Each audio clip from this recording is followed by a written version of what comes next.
It was one of those nights where everything went in for the Lady Wildcats. Good evening, everyone.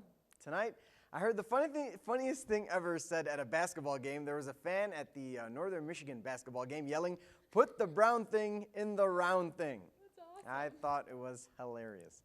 Anyways, let's head to the Berry now for some GLIAC basketball action, starting with the Lady Wildcats against Lake Superior State. Fourth quarter, NMU up by a whole lot of points, and they would keep on scoring. Ball goes inside to Allison Makovich, and she scores as the Wildcats' lead reaches 30 points. Later, ball inside to Taylor Hodell. She gets mugged, dishes to Tess Weatherly for the three, and she nails it. It's another basket for NMU.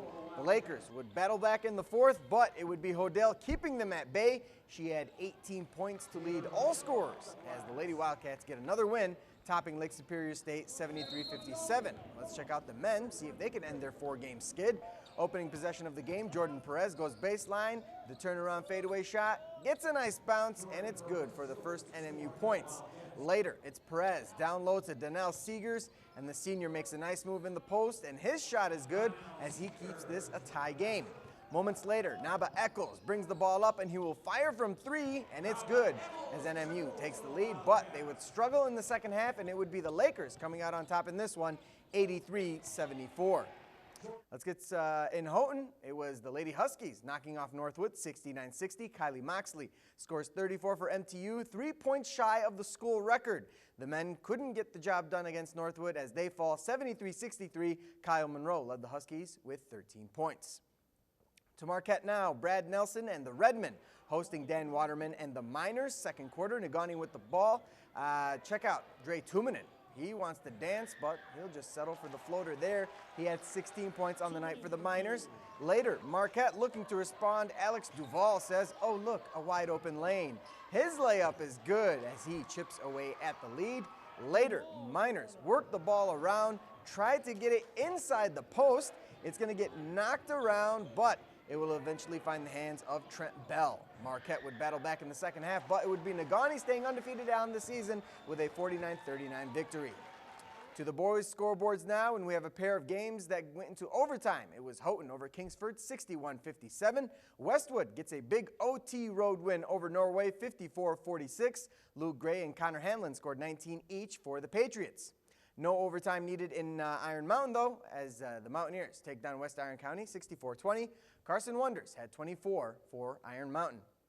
In Ishpeming, the Hematites hosted Escanaba. Let's go to the second half. Off the long bounce pass, it's Callie Heller from just inside the three-point line. Heller trying to get the Eskimos back in it.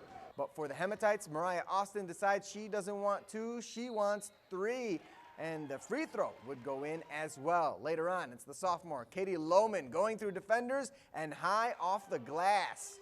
Then it's going to be Lohman again, this time with the steal, the pass, and the assist. Madigan Johns does the rest with a nice catch and shoot with defenders all around. The Eskimos put up a tough effort, including a strong start to the second half, but the Hematites go on to win 62-53.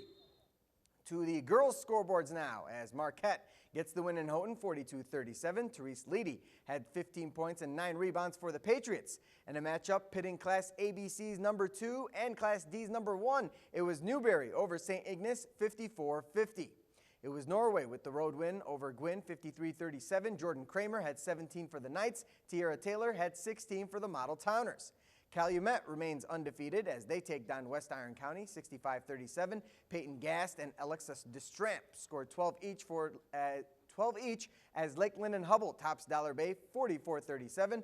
Carly Davatilla had 16 for the Blue Bolts. In Crystal Falls, it was Forest Park over North Dickinson 60-34. Abby Nyland and Maria Stankiewicz had 18 each for the Lady Trojans, and it was Barker River Harris staying undefeated with a road win over Kearney Nato 55-35, the final score.